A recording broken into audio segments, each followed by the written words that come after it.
Baik, kembali lagi di Apa Kabar Indonesia Pagi. Kita langsung ke Mas Zaki. Ini nampaknya Al Jazeera Arabic juga sedang membahas mengenai serangan Iran ke wilayah Israel. Boleh dibantu untuk kami terjemahkan apa yang disampaikan, Mas?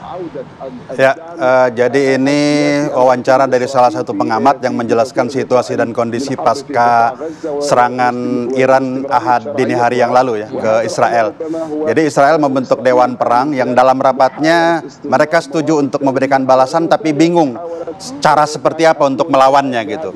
Karena situasi dan kondisi Israel tidak sedang baik-baik saja, ekonominya juga sedang terpuruk, dan dia meminta restu dari Amerika untuk pendapat seperti apa mereka harus memberikan balasan. Tapi Biden sudah mengatakan tidak akan ikut. Betul ya, karena Biden pasti berpikir ulang untuk ikut campur lebih dalam ke dalam masalah ini. Karena yang pertama Amerika akan menghadapi pemilu tahun bulan November ini dan lawan Donald Trump, ya kan. Kemudian yang kedua, publik Amerika juga sekarang sudah berubah. Gitu. Jadi kalau kita bandingkan 2023 jajak pendapat publik Amerika terhadap Israel dengan 2024 atau di akhir penghujung 2023, ya, bahwa 62% masyarakat Amerika minta supaya Amerika berhenti untuk memberikan bantuan. 62% itu jumlah cukup besar loh. Kemudian bahkan yang menarik, 52% anak-anak muda di Amerika setuju kalau Israel bubar. Ini artinya mayoritas kedua segi usia ini mendukung gencatan senjata lah ya. Betul. Atau bahkan lebih jauh lagi mereka menganggap bahwa Israel ini sudah berlebihan gitu.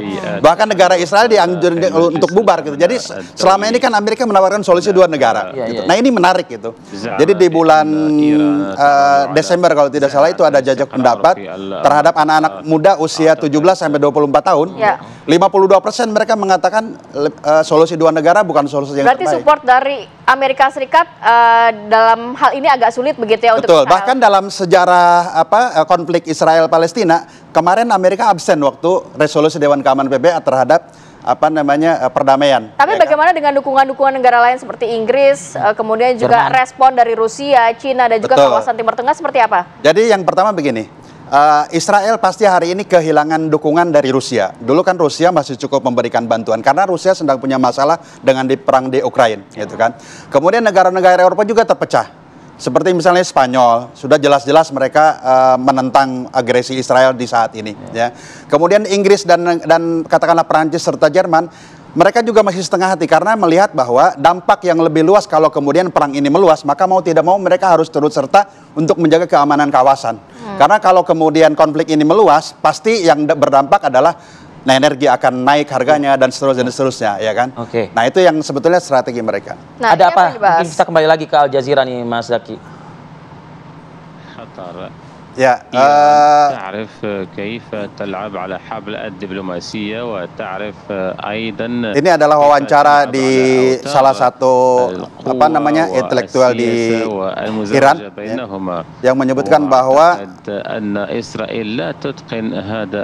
Israel ini tidak bisa melawan Iran karena kondisinya masih dalam kondisi yang carut marut dan mereka meminta Amerika untuk memberikan dukungan kepada Israel.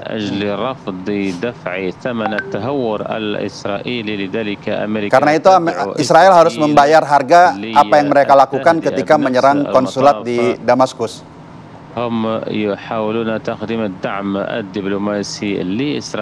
Mereka melakukan upaya-upaya diplomasi.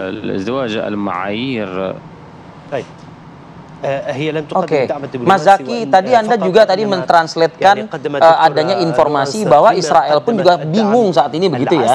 Selain permasalahan ekonomi dalam negeri mereka, atau mungkin kebingungan mereka juga selama ini kalau kita melawan Hamas ya mungkin ya bisa-bisa saja, tapi melihat Iran perlu ribuan kali berpikir Israel ini.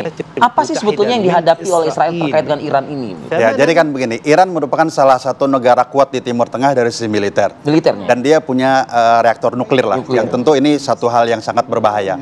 Kemudian yang kedua, ketika Israel berhadapan dengan Iran, ya kan, mereka juga berpikir bahwa akan banyak hal-hal lain yang akan semakin meluas gitu dalam hal ini, sehingga ketika berhadapan dengan Iran mereka harus berpikir ulang gitu, karena itu akan memperluas perang di kawasan. Nah sementara internal Israel sendiri selama ini dengan perang 7 bulan berlangsung dengan apa namanya, dengan agresi militer ke ya Gaza, betul, Palestina. itu sudah membuat mereka porak-poranda gitu. Nah, sementara kekuatan Israel sendiri apa namanya sudah semakin melemah. Nah, yang menarik begini, Iran ini dengan serangan secara terlepas ada yang mengatakan drama atau tidak, ya, tapi dia mendapatkan beberapa keuntungan. Yang pertama kita melihat bahwa Iron Dome Israel ini tidak mampu menahan laju serangan Iran, gitu kan? Artinya Iran punya poin bahwa dia mengetahui kelemahan Israel. Kemudian yang kedua, kalau Israel tidak dibantu oleh Amerika dan Inggris atau negara sekitar untuk menghalau, bisa kemungkinan besar itu akan lebih besar dampaknya. Dan secara diplomatis Israel ini begitu. Ya, sesuai keinginan mayoritas masyarakat Amerika Serikat. Gitu.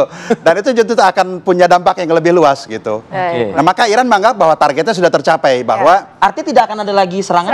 Kelihatannya statement dari pemerintah Iran untuk sementara, kecuali melihat respon Israel. Kalau Israel kemudian kembali merespon, tapi kelihatan berat karena Amerika tidak akan memberi restu kepada. Ini gayanya kayak orang Indonesia, Kenapa? Lu jualan nih beli. Begitu. Begitu ya kurang lebih. Oke, terima kasih banyak Mas Zaki atas kehadirannya pagi hari ini dan juga informasinya. Sehat selalu. Assalamualaikum.